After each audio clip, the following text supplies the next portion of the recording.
بسم الله الرحمن الرحیم. لکه څنګه چې تاسو ته معلومه ده نن سهار 5:50 دقیقې لس کم شپږ د سهار درې موټره نویت د موټرې د یو معلومه دریم موټر چې وخت موږ را رسېدلي وو غوښتل وي دوه موټر وغوښتل چې راغله تاسې وینئ چې زموږ د خاصې قطعې باندې په دیوال باندې ځانونه انتحار ورکړ او یو پیاده کسان نه وو. د دې وخت کې همزمان پولیسو راغلو سایز چې دریم موټر هم راغی چې دریم موټر چې محل ته راورسېږي هغه انفجار شو. د خدای څخه چا تلفات ونه ډولو. په دې کې په شپږو 15 دقیقو باندې باید د قطعې خاص دلته خپل پرسنل په پکې و دوی مقاومت شروع کړ. دلته همزمان د موږ د رئیس برکان د لواس ما په څنګ کې ولاړ د ملي امنیت KPF خاص قوا د خوست یو جرار دلته پلانسازي سره وکړه. موږ خپل عملیات شروع کړل. لکه څنګه تاسو ته معلومه ده چې موږ قطعې خاص د ملکی ساحه کې د موږ په زیات طرفات او نور ملکیانو ته موږ د خپل عملیات تسدید تخنیکی او تکتیکی وجبان شروع کړ.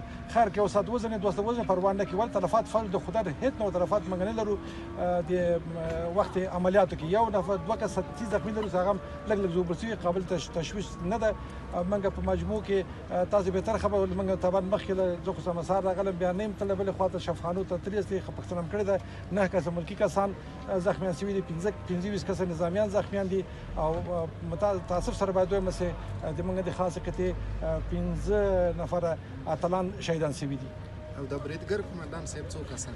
بریدګر په مجموع کې 10 کسانو چې درې ځانونه ته انفجار وکړ. و کسان په واسطه ژورنالستانو چې زموږ سره په سختو شیبو کې په هر ځای کې ولاړ د تاسو نه مننه کوم.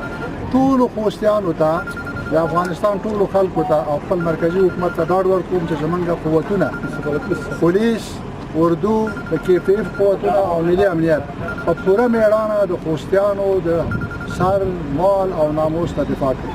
تاسو هم دا اوس ګورئ فایرونه اورئ ډزې اورئ. موږ تاسو په صحنه کې ولاړ یو. موږ حاضر یو دې مقابلې ته تر هغې پورې دوام ورکړو چې تر څو افغانستان ته سوله راشي. تلفات د پیښې د حجم ته په کتو سره نهایت کم دي. 2 نفره شهیدان لرو او همدا رقم ته زخمیان لرو ملکي او نظامي دواړه.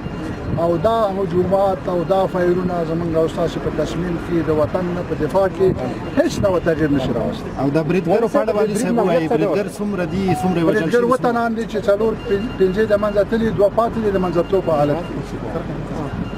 څومره د بریدګر لسره وه؟ بریدګر وطنانو 5 د منځه تللي 2 پاتې دي د منځه تلو په حالت کې. تاسو سره درکوم چې 4 ساعت وروسته حالات کنټرولېږي. د ښار په نظم کې ستاسو نه کومک غواړم. خوستیانو نه مننه چې تر اوسه پورې د ښار په نظم کې کومک کړی دی. موږ سره حوصله مندي کړې. یو نړۍ مننه.